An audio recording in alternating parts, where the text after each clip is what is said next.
You're listening to the CyberWire Network, powered by N2K.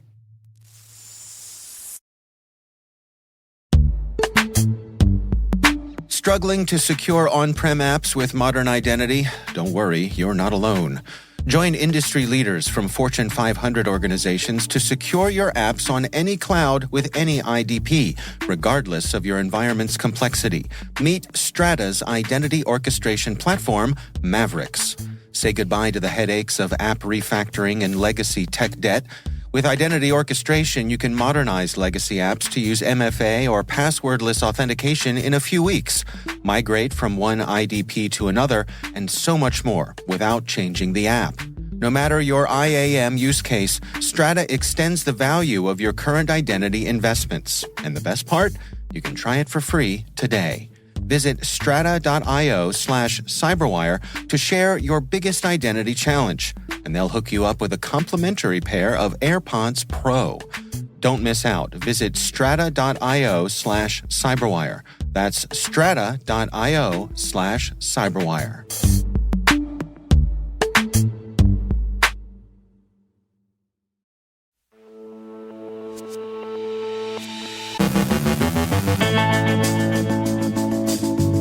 Teaching AI to misbehave, ransomware's effect on healthcare downtime, 2 reports on the state of cybersecurity in the financial services sector, possible connections between Hamas and Quds Force, Ukrainian cyber authorities report a rise in privateering Smokeloader attacks, Russian hacktivist auxiliaries strike Czech targets, my conversation with Sherrod DeGrippo, host of the Microsoft Threat Intelligence podcast.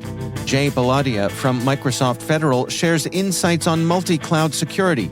And Winter Vivern exploits a mail service 0-day.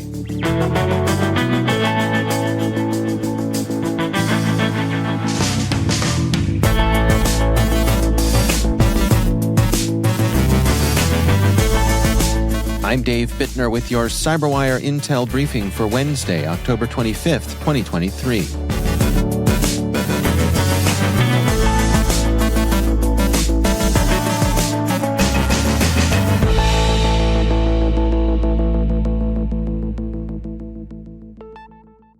Researchers at IBM X-Force Red outline ways in which legitimate generative AI tools like ChatGPT can be tricked into creating malicious output like phishing email templates.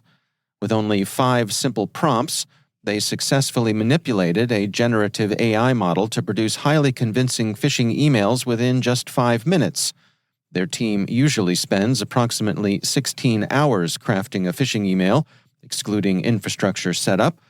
Consequently, attackers could potentially save almost 2 days of work by utilizing generative AI models. The phishing email generated by AI was incredibly persuasive, nearly matching the quality of those created by experienced social engineers. This close resemblance marks a significant advancement in the technology. The researchers tested the AI-generated phishing lure against a template crafted by humans and found that the human-made template was slightly more effective at deceiving recipients. That said, the AI doesn't need to be excellent, it just needs to be good enough. Comparitech has studied the effects of ransomware on healthcare organizations.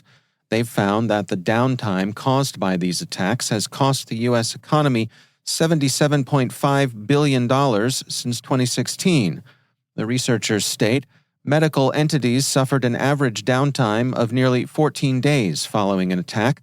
So far, 2023 has reported the highest average downtime at 18.7 days, closely followed by 2022, which was just under 16 days. Based on these figures, ransomware attacks may have caused 6,300 days or 17.4 years of downtime. They add, the cost of downtime to medical organizations over the past 3 years is estimated at $9.4 million for 2021, $16.2 million for 2022, and $15.5 million so far in 2023. None of these figures exceed 2020's, however, with an estimated $19.3 million lost to downtime. There's an ongoing attack against hospitals in Ontario, where 5 facilities report disruptions that have delayed patient care. CBC reports that the hospitals share a common IT provider, Transform, which CBC describes as a non-profit founded by the hospitals to run IT, supply chain, and accounts. The incident remains under investigation and details remain unclear, but there's no lack of clarity about the extent of the disruption. It's been a problem. A report by Swimlane on the state of cybersecurity in financial services finds that 20% of respondents have had at least one breach with a total cost of $5 million in the past 12 months. Additionally, 42% of respondents had a breach that cost at least $1 million in the past year. The top threats seen by financial services organizations are phishing, ransomware, cloud security threats, and insider threats.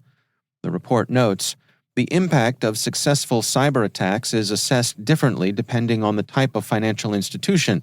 Wealth management and investment banks rate downtime as the largest concern associated with cyber breaches. But retail banks, whose customers can more easily change service providers, are more concerned with loss of reputation and customer trust. Another look at the sector comes from Veracode, which this morning released a report looking at the key factors influencing flaw introduction and accumulation in the financial services sector. The researchers found that while nearly 72% of applications in the financial services sector contain security flaws, this is the lowest of all industries analyzed, and an improvement since last year. So, while there's work yet to be done, on balance and compared to other sectors, financial services organizations have upped their game, probably with the help of government regulation. Recorded Future's Insect Group has found an application distributed over Telegram and used by Hamas operators. The application is configured to communicate with Hamas's Izz ad-Din al-Qassam Brigade's website. Infrastructure analysis associated with the website led to the identification of a cluster of domains that mimic the domain registration tradecraft of Tag63, also known as Arid Viper, APTC-23, or Desert Falcon. That's a cyber group that they believe operate at the behest of the Hamas terrorist organization. The Quds Force, a unit of Iran's Islamic Revolutionary Guard Corps, is known to provide cyber technical assistance to Hamas, and the Insect Group thinks it's likely they're doing so in this case.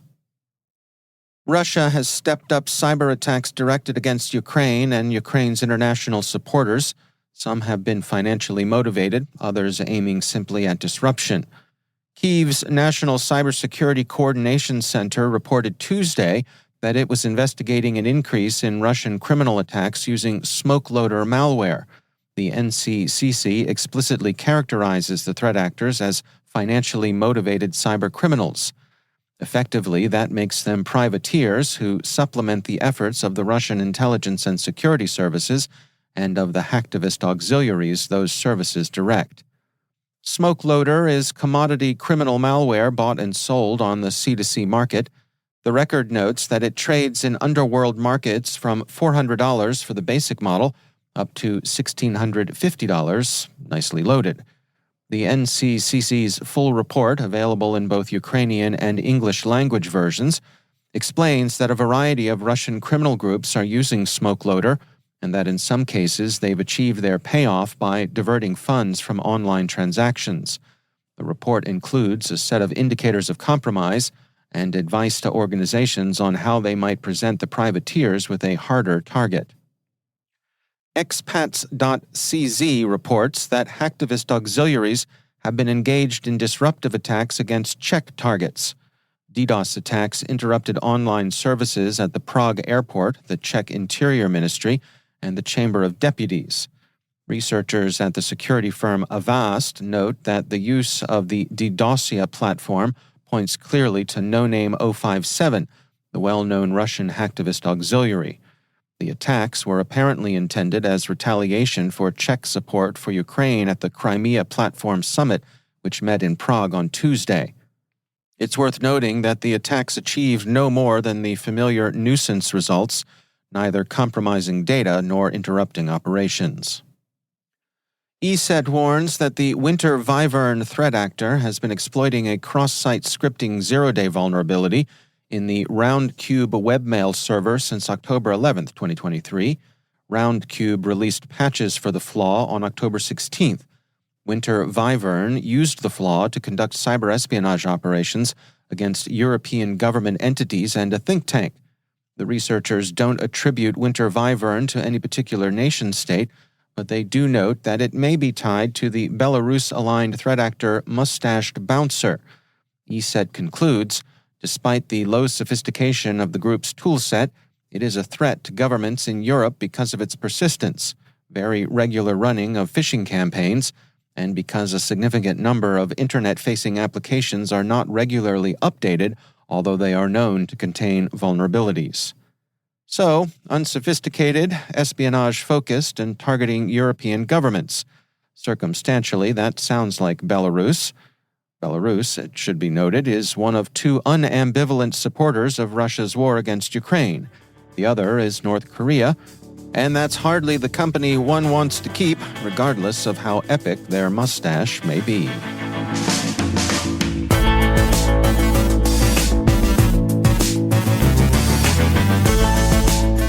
Coming up after the break, my conversation with Sherrod DeGrippo, host of the Microsoft Threat Intelligence podcast, and Bhalodia from Microsoft Federal shares insights on multi-cloud security. Stay with us.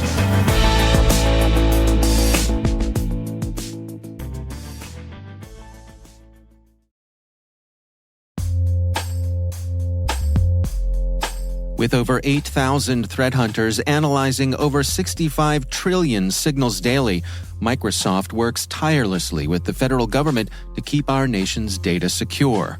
This 30-plus year partnership is driving mission innovation that is secure by design. Whether optimizing your existing defenses or tackling advanced threats with AI, Microsoft gives you the intelligence and the automation you need to defend at mission scale. Let's work together to stay ahead of emerging threats and secure your mission anywhere.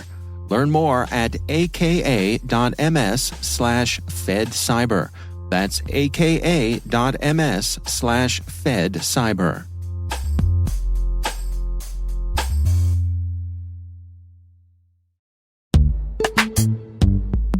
This episode of the CyberWire is supported by Compiler, an original podcast from Red Hat discussing tech topics big, small, and strange.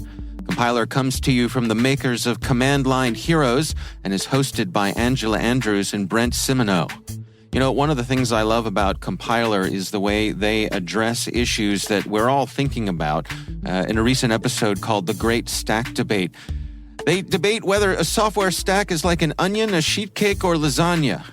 That's the kind of metaphor I can get behind. If you're like me, you don't have a lot of time, and so you want to have a show that is concise and respects your time, and Compiler does just that. I hope you will check it out. Listen to Compiler in your favorite podcast player. We'll also include a link in the show notes. My thanks to Compiler for their support.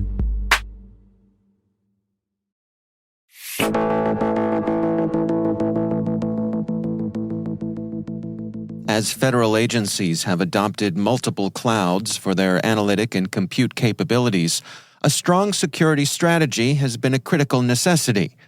Bhalodia is Managing Director for Security and Customer Success at Microsoft Federal, and in this sponsored Industry Voices segment, he shares insights on the multi-cloud experiences of stakeholders in the federal space. For our federal customers, they're all invested in a multi-cloud strategy. When you look at directional signal, for example, like the Department of Defense announcing the Joint Warfighting Cloud Capability, or JWCC, that contract was announced in December. It's a major step and signal that the federal government, the DoD, is in a multi-cloud journey. As we look to across the full landscape of our federal customers, whether they're in the civilian space, the DoD space, or the intelligence space, they all have a strategy that includes engaging with multiple cloud vendors, and Microsoft is pleased to be one of those cloud service providers providing that support to the customer. Can we go through some of both the opportunities and the challenges for organizations that are embracing a multi-cloud approach? Yeah, absolutely. You know, one of the lenses that I'm going to look at that is because of where I sit, I'm going to look at that in the context of security. The customers have determined and made a decision to go down a multi-vendor, multi-cloud service provider model. There are great opportunities to use a set of capabilities that are unique to each cloud, provide opportunities for mission for their business, and really accelerate the transformation of the services, how efficiently, how effectively they can provide those. And at the same time, when you look at it from a security lens, anytime you increase complexity of your digital estate, it's an opportunity for attack surface. It's an opportunity for an adversary to leverage a weakness in one place to be able to move across your entire estate. So there are opportunities for greater transformation, greater services, greater capabilities to the citizens that our federal customers serve. And through that process, there are also opportunities for us to strengthen security if done correctly. If not done correctly, there are opportunities and disadvantages to creating more gaps for our adversary. As one of the major players in this space, how do you approach the reality of a multi-cloud environment, that your customers want to work with you, but also with other providers, and it's in your best interest to make that as frictionless as possible? It's a great question. One of the things about Microsoft is we're not only a cloud service provider, but we're also a security vendor. And so it's very natural for us to look at the broader landscape of our customers. As a cloud service provider with Azure, we're operating capabilities and we're protecting the customer on our premises. As an industry-leading security vendor, we've been providing and protecting the customers on their premises for a long time. And it's just natural for us to extend into protecting the customers in other clouds. So we've been in that multi-vendor responsibility set for a while. We've secured and defended Linux, iPhones, the IoT devices that are sitting on your network, which you may or may not even know about. But we're also have the opportunity to take our Azure security capabilities, not just to secure to Azure, but to be able to provide that across all various cloud platforms. Could you give us some examples of some of the common operational models that you all see here? Yeah, it's a great question. Our customers, they benefit from having this common view into the operational picture. When you look at something like identity, right? Is your user the same person on their laptop as they are on the server when they're there, as they are in your cloud properties, whether that's Azure, GCP, AWS? So without a effective multi-cloud strategy, you turn multi-cloud into multiple silos. And so for Microsoft, I think identity is a big area of consideration there. We recently released our digital defense report, and that is looking across all the signals and telemetry we get as one of the largest cloud service providers. And one of the things that really stood out to me is the tenfold year-over-year increase in password-based attacks. So attackers are getting increasingly focused on the identity-based attacks. And so when you have these multi-clouds, including your premises, you potentially can create identity silos across your premises, across your enterprise. You increase your attack surface for those identity-based attacks. With the permission models being what they are, if you get compromised in one of these silos, the attacker is looking to pivot across your entire digital estate. So this kind of creates a nightmare, not only of surface, but it also creates a situation where your SOC analysts and your responders, when minutes matter, they're sitting there correlating, was this the right person? Was this the same person? So building a multi-cloud identity strategy, I think that is a critical aspect to building a multi-cloud strategy in general. I'm wondering if you could give us a little view behind the scenes here. It's my understanding that, while organizations like Microsoft and the other major cloud providers are healthy competitors, that there's a good amount of collaboration that goes on behind the scenes, particularly when it comes to security. I love that question. I'm a big believer in all of us are better than one of us. Like we just talked about, attackers don't limit their attacks to a compliance boundary or a cloud boundary. In fact, they look for greater opportunities to exploit across these clouds. Really proud of Microsoft in this space. We've been an industry leader. It was almost 7 years ago that our president, Brad Smith, stood on stage at RSA and talked about a digital Geneva Convention. The foundation of that was greater collaboration across industry. So I also appreciate the partnership and the leadership from government, whether that's CISA providing the Joint Cyber Defense Collaborative, better known as JCDC, or whether that's the acting national cyber director in Kemba Walden showing up at DEF CON to meet industry, to meet our security research folks. There's a lot of leadership from our government entities pulling all of industry together. But we've also seen industry partnership too, independent of leadership from government. I really appreciate stories. There's a recent HTTP DDoS attack, one of the largest in history, and all the cloud service providers, including Microsoft, were involved in how do we work together and how do we share this information, this telemetry, and so we can protect the internet at whole. At the end of the day, if one of our cloud service providers comes back and says, hey, customer, if we say Azure wasn't breached, but their other cloud service provider was, that's not a win for our customer. And I think as service providers, we see that there is that to make our successful customer, we have to meet them where they are, and we have to be able to partner together. That's Bhalodia, Managing Director for Security and Customer Success at Microsoft Federal.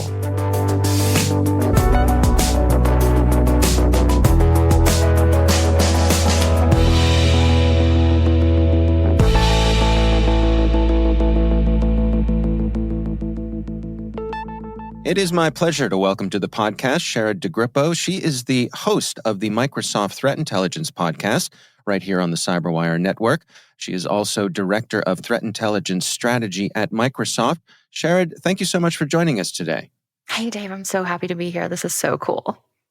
Well, let's start with the beginning here. What prompted your desire to host the Microsoft Threat Intelligence podcast? Well, I started at Microsoft earlier this year. I've been in information security for 19 years. And Microsoft has always had that mystique of what are they doing back there? What's going on? What does it look like behind the scenes?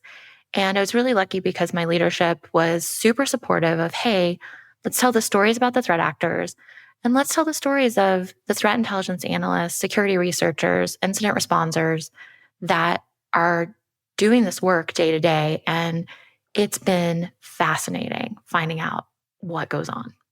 Well, describe to me what the breadth is of the things that you're hoping to cover here on the show. Primarily, we want to talk about what's going on in the threat landscape. Like, what are the threat actors doing? What are they thinking? What is their next move? Why do they do the things that they do? And then understanding what drives the individual analysts and researchers that are doing threat intelligence and security work at Microsoft every day. It's really interesting. Some of them are driven by worry. Some of them are driven by the puzzle, the game, the mystery. It's interesting hearing the way that each of them have a point of view on the threat actors that they chase every day. I was listening to one of the recent episodes. This was episode 2, Incident Response with Empathy. And that word empathy really caught my eye here. Why focus on that? Well, that guest is Matthew Zorich from Microsoft Incident Response. He's an incident responder on that side of the house. And he really approaches his work with this extreme empathy for people who can't necessarily do a lot of this themselves. And he offers a lot of free tools, guides, workflows for organizations that maybe don't have the ability to call in Microsoft's top tier incident response teams to, drop in out of a helicopter and come in and take over. He really thinks about those smaller organizations, the small businesses. And a lot of what he does is takes those practices from his large enterprise engagements and provides some guidance to help secure small and medium business and individuals that I found really fascinating. Can we dig in a little bit on empathy itself? I mean, I have a sense that empathy is kind of having a moment right now in cybersecurity. That folks, I think it's fair to say it's been a long time coming, but I feel like I'm seeing more and more of an emphasis on it and an acknowledgement that this isn't just ones and zeros, but this human side is critical as well. Is that your experience? That is my experience, and I want that to be more of my experience. I love it. I think people really understand in security the impact that they have, and they see day to day the impacts that breaches and incidents have on the victims. And, in security, a lot of us are, driven by anxiety, driven by paranoia, driven by, this weaponization of our own kind of clinical focus on what could go wrong. And I think that we've really come to empathize with some of those victims. And I think that's really healthy and important. Yeah. What has your own journey been like since you've joined Microsoft here? I mean, as I think you alluded to, Microsoft is huge, one of the most major players in the industry, been around a long time. What's it like for an individual to join an organization of that size? That's definitely been an interesting experience. I think the overwhelming theme has been, wait, what? I say that about 10 times a day. What? We do what? Everything from, telemetry on every possible source you could think of. We've got so much telemetry, everything from Bing to host-based, network-based. We've got cloud, we've got email, we've got telemetry coming from every direction. And the question is always, how do we leverage that telemetry to make our customers safer and more informed about the threat landscape, what threat actors are doing, creating intelligence? It's quite a fire hose, obviously.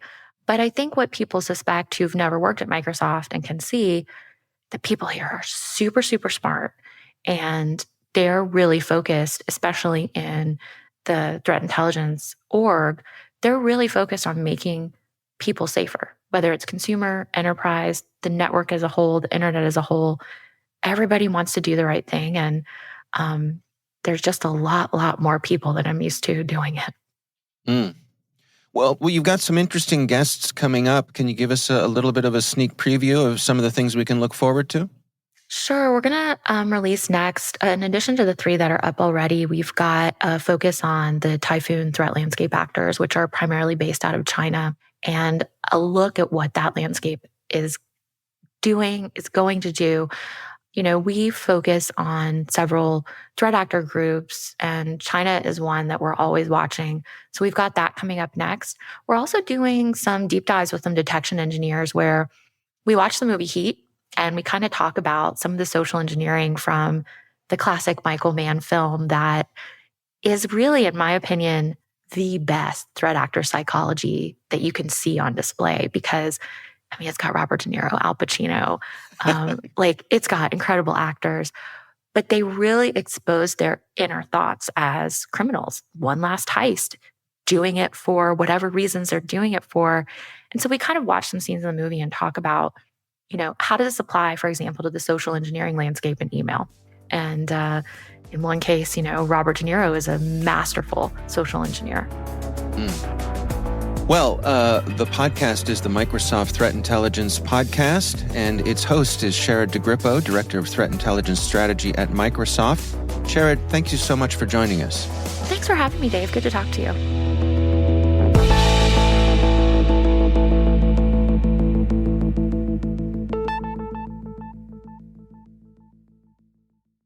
Thanks to all of our sponsors for making the CyberWire possible. Find out more about sponsoring our programs at thecyberwire.com/sponsor.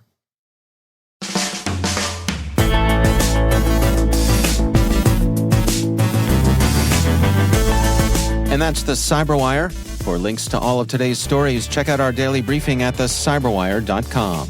We'd love to know what you think of this podcast. You can email us at cyberwire@n2k.com. Your feedback helps us ensure we're delivering the information and insights that help keep you a step ahead in the rapidly changing world of cybersecurity. We're privileged that N2K and podcasts like the CyberWire are part of the daily intelligence routine of many of the most influential leaders and operators in the public and private sector, as well as the critical security teams supporting the Fortune 500 and many of the world's preeminent intelligence and law enforcement agencies. N2K Strategic Workforce Intelligence optimizes the value of your biggest investment, your people. We make you smarter about your team while making your team smarter. Learn more at n2k.com. This episode was produced by Liz Irvin and senior producer Jennifer Iben. Our mixer is Trey Hester, with original music by Elliot Peltzman. The show was written by our editorial staff. Our executive editor is Peter Kilpie, and I'm Dave Bittner. Thanks for listening. We'll see you back here tomorrow.